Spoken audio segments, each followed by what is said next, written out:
Shalom, welcome to the Jewish View. My name is Rabbi Nachman Simon with the Chabados of Damar, together with my co-host Mark Ronich, statewide news service, jbiztechphilly.com, and as you can see here, now columnist for the Jewish press. I have a column called Albany Beat, and we talk about how the government relates to the Jewish community, or doesn't, as the case may be. And as someone who has been involved in government for a while, is our first guest, is our guest today, Rich Berkley. Welcome back to the Jewish View. You were here. Well, thank you, Mark. Thank you, Rabbi. It's a pleasure to come back. It's great to see you. And let me ask you, you're the executive director of the Public Utility Law Project in New York. What do you do? What's that organization do? And what do you hope to accomplish? I'm glad you asked. Is that a state agency or just a private? No, we're a private, not-for-profit organization. We're a 35-year-old public interest law firm. We have a unique mission in the state of New York. Our mission is to advocate, educate, and litigate on behalf of low and fixed income New Yorkers. So low-income households, seniors, the disabled, veterans who are having financial problems when they come back to New York State. Those are our clients, and we work for them every day. Now, the president of your board is Stuart Applebaum? Yes. Obviously someone who's Jewish. He figured from the name, yeah. And he's president of the Retail, Wholesale, and Department Store Union. Correct. Very powerful man in New York City, at least. How does he help guide, and what is his role with PULP? That's a good question, too. And that is part of the fact that PULP is rebranding and rebuilding itself. So we've been around for 35 years. We originally were founded as a legal services agency, so we're a law firm. And so our board, up until 2 years ago, looked like a legal services agency board. It was basically all attorneys, all people who have been fighting for low and fixed income people all their lives. 2 years ago, we decided that we had to begin updating our board and bringing on people who were more involved in other things just than utility law and low and fixed income people. So we reached out to the unions. We also reached out to people in private practice of the law, not just in legal services or legal aid or whatever. And Stuart is one of those people. He's part of our new board. And so what we're trying to do is build capacity in our board, use the board to help us fundraise so that we can get our finances onto a better footing, because every small not-for-profit in New York has money problems. Well, you're not and we do too. But you're not so small. What's your budget? Our budget is $500,000. Yeah. But it's for a statewide mission where, for example, right now, we're in 5 major rate cases where the average cost of an expert witness, which everybody hires except us in these, is $25,000 to $50,000. We could spend $250,000 easily just on experts. And let me give you an example.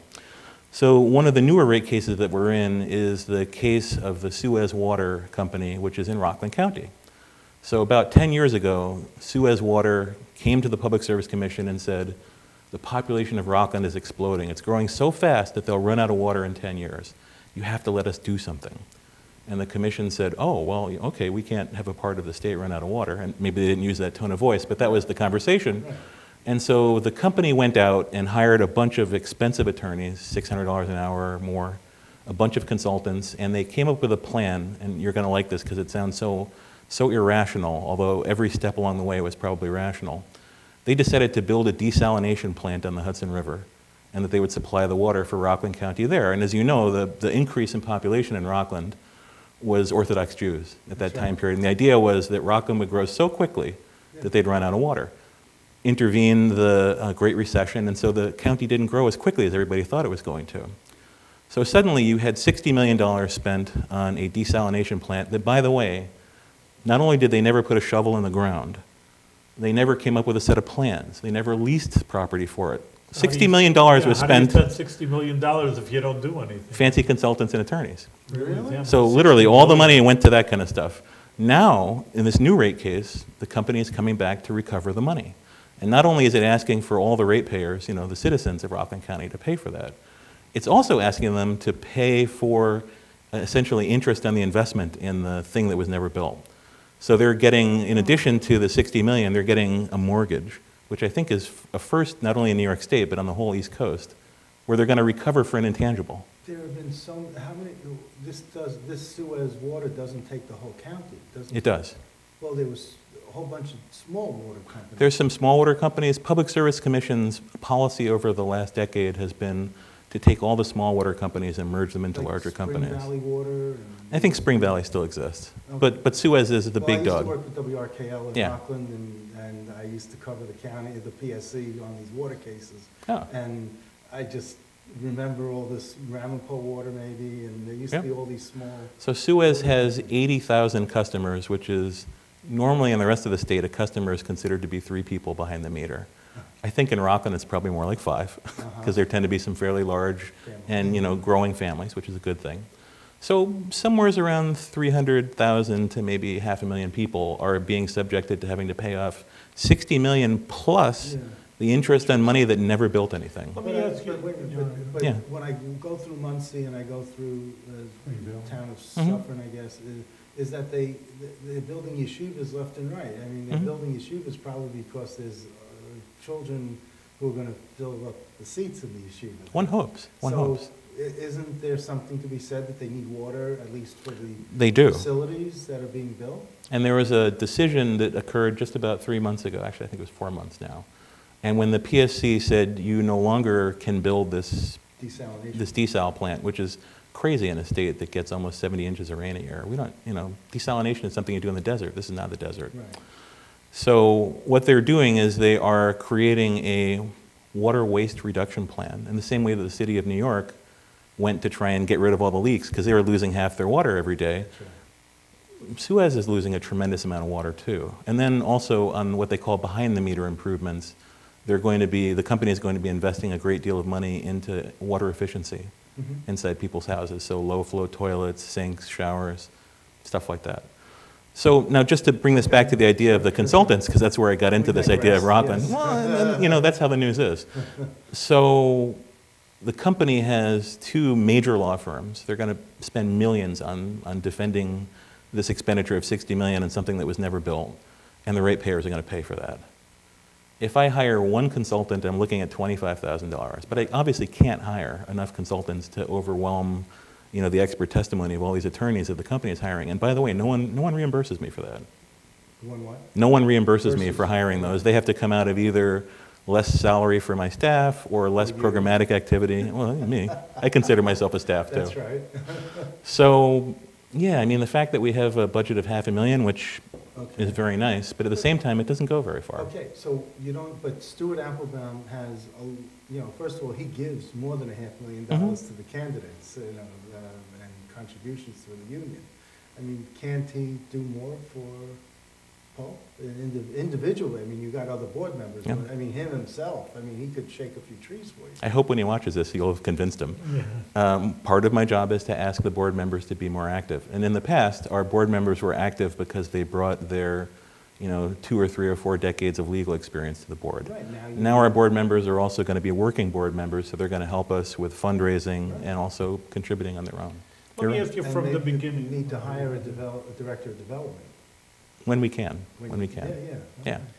Just, you said at the beginning of the show you're helping the people that are down and out. Yes. A number of people. But it seems to me after you're talking, it's just you're helping all citizens. I don't know why you limit yourself to the down and out. And that's also a good question because there are 2 ways you can approach that. First of all, I like to say that, this is a bit of a cliche, a rising tide lifts all boats.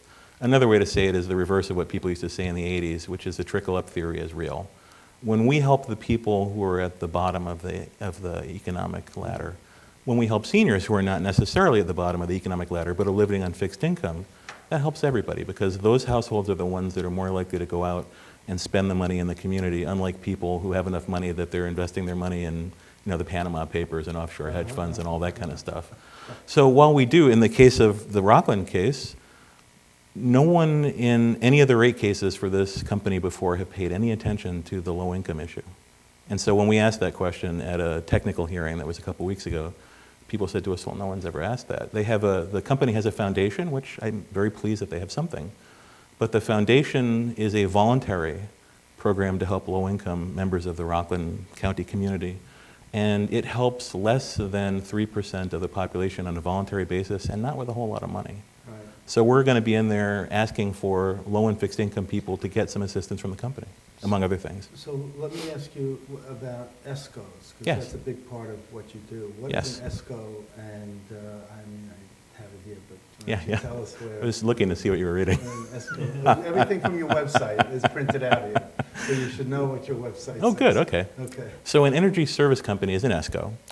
And an energy service company is the creation of an ideological idea 20 years ago in New York that was brought to us by the famous Enron. You might be old enough to remember them. Thank you. They had a book about them called The Smartest Guys in the Room, but then their company went bankrupt, so we can think about that one for a moment. So an energy service company is a competitive retail energy provider. That's their definition. In reality, in the state of New York, what an ESCO does is it sells what's called a bare commodity. So the ESCO goes to the same auction that your utility goes to buy the same power at the same price, but yet it wants to get into your house telling you that it's going to save you money. Now, how can it do that? I don't know. If it's buying the same commodity at the same price, how is it going to save you money? Well, it can do what everybody knows supermarkets do. It can issue a loss leader, Right. and then once you've been, signed into a contract with them, it goes up. And in fact, that happens a tremendous amount of time. We did a Freedom of Information Law request of the state of New York. We got 10,000 complaints from 2012, 13, and 14. And we found out, looking at those 10,000 complaints, that a huge number of complaints were overcharging by the ESCOs. They came in saying, we're going to save you money and we're going to charge you this, and it turned out they charged you something different. Yeah, it happened to me. And everywhere I go, someone says, oh, yeah, those guys, they knock on my door, they call my phone, my mother. And it actually turns out, as we did a data analysis of the complaints that we got, and we found out that they tend to focus on census tracts with the elderly, with the poor, And the rabbis. with English as a second language, and rabbis, figuring that they're not going to give you a contract in Hebrew, so who knows what's going to happen. So what was your personal experience with the ESCO? Just someone was telling me, oh, it's going to be cheaper, it's better. All right, cheaper, I'm always looking Was for a this deal. was this Ambit? Yeah. Oh, Ah. And they, fine, and it was really a friend also, so I figure he shouldn't be shafting me, oh man, what's counted against him. Maybe, I don't know if he didn't know, I mean, it was a deal, like you say, at first, and then it took a few years later, I don't know how I remember, and then I just talked to the regular utility company, and just, what?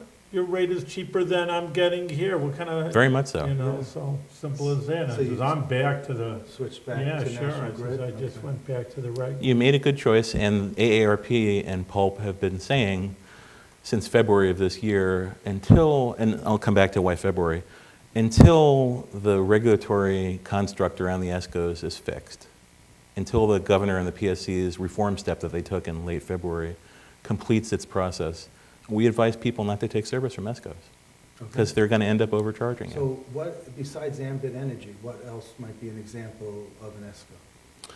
So for example, and by no means are all the ESCOs bad behavior types. So there's a company called Green Mountain Energy, which in the past, and this is something interesting because they sell a green product, and they used to come to farmers markets. I would go to the Grand Armory Plaza farmers market. They have a spot on Lark Street in Albany. They come to the Empire State Plaza market, and I haven't talked to them recently, but in the past, they would say to you, we are going to charge you more than the utility cost. But we think that because of your values, you're good people, that you want to invest in promoting renewable energy and stopping global warming. Just That like kind of a- transaction makes sense. Yeah, people buy for organic. They know they're, Yeah. they're paying more, but they're getting a better product. Whereas everybody's mother probably said to them at one point, buy the better product, it lasts longer, and even if it's more expensive, go ahead. So there are companies like Green Mountain that, at least in the past, used to come to you and say, we're going to charge you more. But then there are all sorts of other companies. For example, the major utilities have ESCOs. Con Edison in New York City has Con Edison Solutions. Do they behave like the boiler room operations where, the three of us could form an ESCO right now? And we wouldn't need to own any lines, we wouldn't have any expertise. What we'd have to do is get a license to buy at auction from the ISO, and then turn around and mark it up and sell it to other people. The ISO So, is the independent system operator in Rensselaer. Right. Yeah.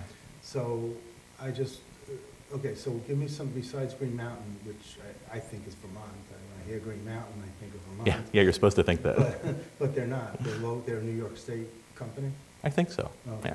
Because everyone thinks, well, Vermont, they're all energy efficient there. They got Bernie Sanders in Vermont, Yeah.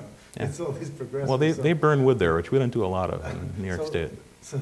So tell me what other types of companies might be ESCOs in case someone comes across certain companies? Well, I couldn't give you a list because New York State has 211 ESCOs currently operating in it. Now, just in comparison, Connecticut, which has competitive retail, Texas, which has competitive retail, and by the way, I hate to say this as a born and bred New Yorker, does a much better job of regulating them than we have up until now.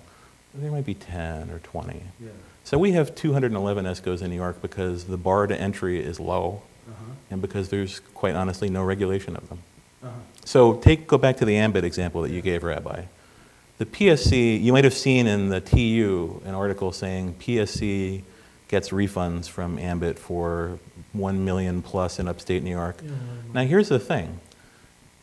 They couldn't order a refund because they don't have the regulatory power. They couldn't find them because they don't have the regulatory power. They couldn't toss them out of business in the state of New York, despite the fact that they use this multi-level marketing thing to get customers. All they could do was call up the company and say, we have all these complaints, we're going to bring an action against you, basically under what's called the Uniform Business Practices. What are you going to do about it? And then in the Uniform Business Practices, which is a code of conduct that the companies have to follow, there's the ability to do what's called a cure. Just like in a lease, when the landlord doesn't fix your toilet, they can come in and cure before you can walk out, or if you haven't paid your rent, you can cure at the last minute. The company came to New York, wrote a check to cure, walked away, no problem. Money solves everything. Well, in the then current regulatory scheme around ESCOs, yeah, money solved everything. Okay, so do you have are you supporting some sort of bill that would restructure this a bill in the legislature, I mean, that would restructure this ESCO? Well, forgive me, because since I am a former legislative employee, I still have 7 months before I can talk about advocating the passage or defeat of any legislation. You did work for Senator Parker. I did work for Senator Parker. I also worked for Assemblyman Brodsky. Yes. And for a while, I was the director of the Senate's Energy Committee. So I come to this honestly. In the case of legislation, there's a bunch of legislation out there. I think if you looked at it, you would find that a bunch of it was good. There's been a certain amount of new legislation written since the Village Voice and a couple of other newspapers around the state. The TU has been doing a great job on the ESCOs also. And so the legislature is thinking about this because this is one of those odd things in New York that we do that no one else does. So in every state that went to a retail competition market, it happened through legislative activity. In New York, the PSC did it on their own, and the legislature found out about it later. And so the legislature wasn't on board with this plan to split up the wholesale market or the retail market, and they're still learning what it means. Because it's a very, as you know, it's a very complicated business. See, if they still had you on staff, they would have known by now. Yeah. Okay, so so there's something else another acronym, we love acronyms in the state legislature, HEFPA. Yes. So HEFPA is the Home Energy Fair Practices Act. Okay. It is actually the first piece of legislation that PULP worked on with the legislature 35 years ago. By the way, it's our 35th anniversary this year, so we're saying that all over the place. And we're now finally out of young adulthood to the point where we can start doing the mature drive thing. So HEFPA is the Utility Consumers Bill of Rights for the state of New York. And it was so path-breaking at the time, 35 years ago, that it was copied by a whole bunch of other states because it creates rights that every utility consumer has in the transaction that they have with their energy utility. It was copied over from there to something called TEFPA, which is the Telephone Fair Practices Act. We're also working on something this year, and I'll tell it here first. We're working on something that we're temporarily calling WEFPA, although it doesn't sound as cool as the other two. And that's the Water Fair Practices Act, because we found, and as you brought up, there used to be over 600 small water companies in the state of New York.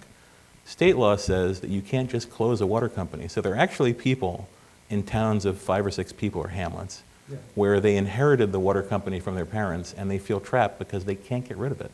The only way to shut it down is to sell it to someone else and they have to operate it. So we have all these tiny little water companies, people who may or may not being able to get service, but their rates are going up because you have to have enough people to pay for all this stuff.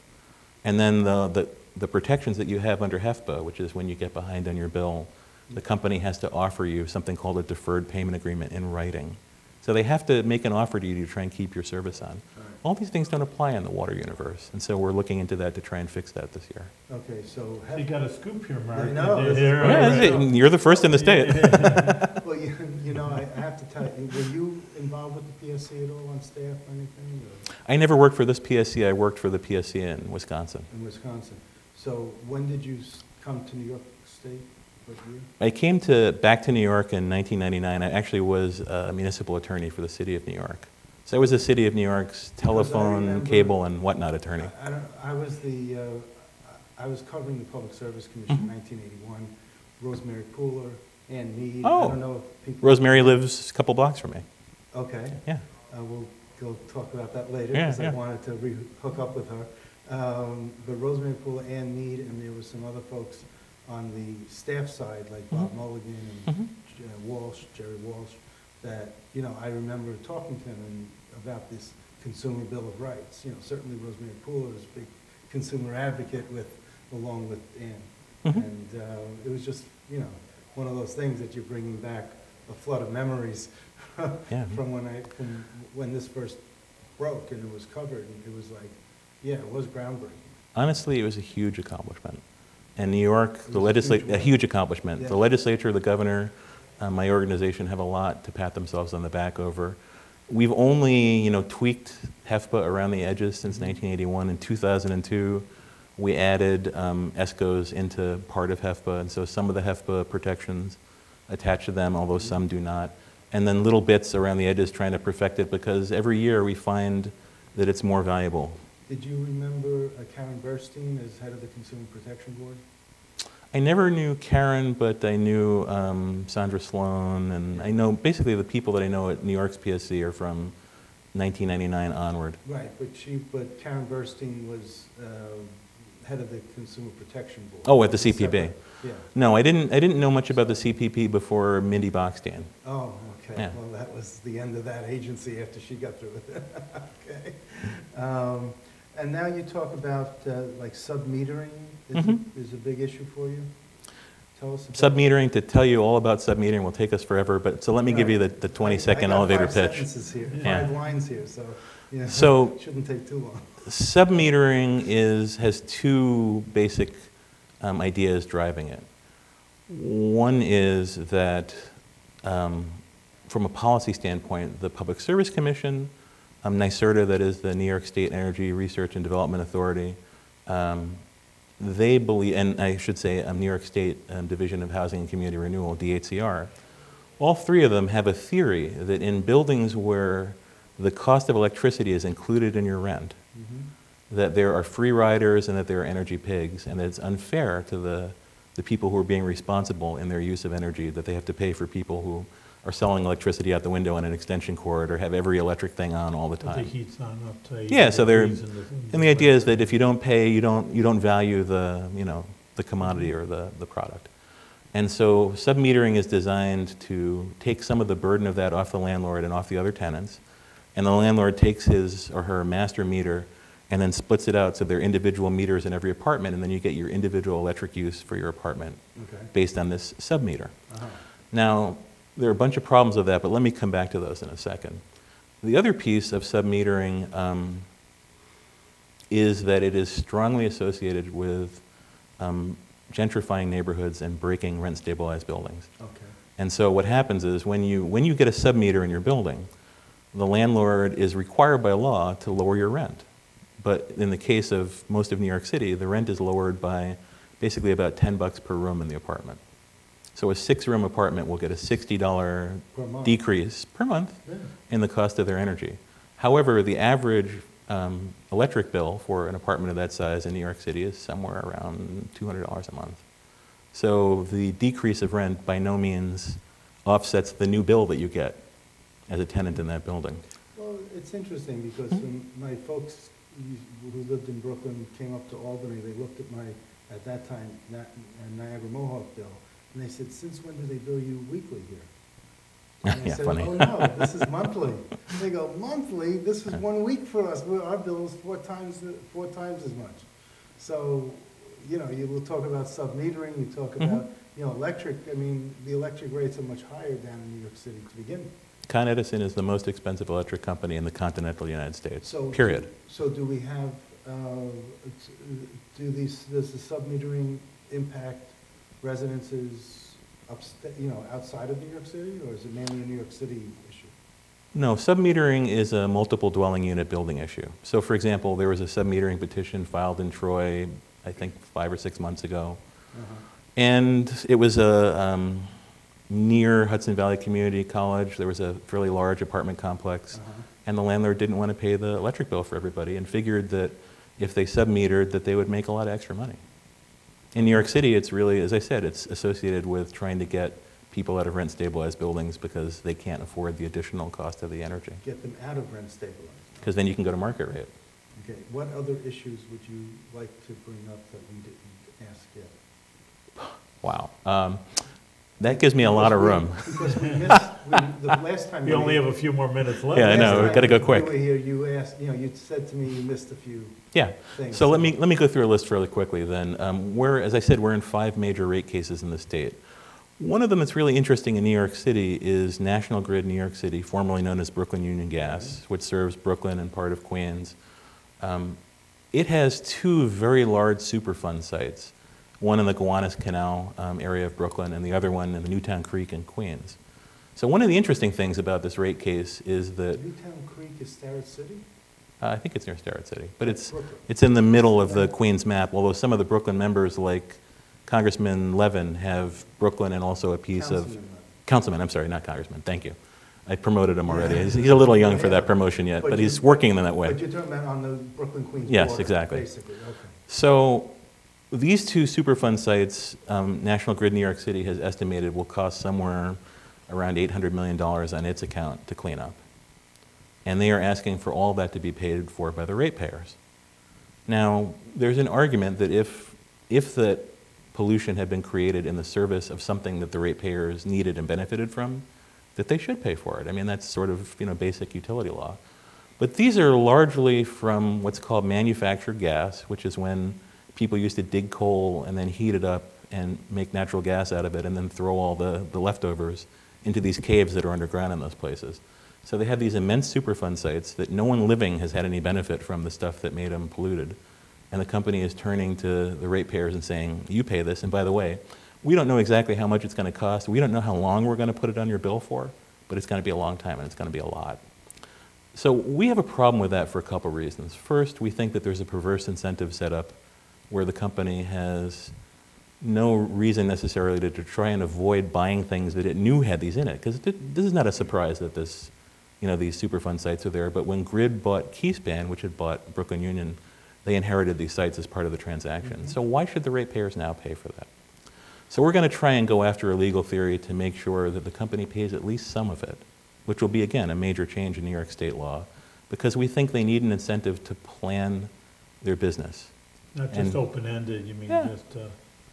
and also... Who knows how long it'll last. Those exactly. things go on forever and they get ballooned out of cost. And in a Superfund site case, there are 5 other entities that are in this Newtown Creek, and National Grid has the least incentive to fight to get a smaller share because it's not going to have to pay any of it. Right. Unlike Exxon and some of the other companies that are there who are going to fight with their very expensive legal teams to pay as little as possible. National Grid's, and I shouldn't typify their answer, but they're going to put it on the ratepayers.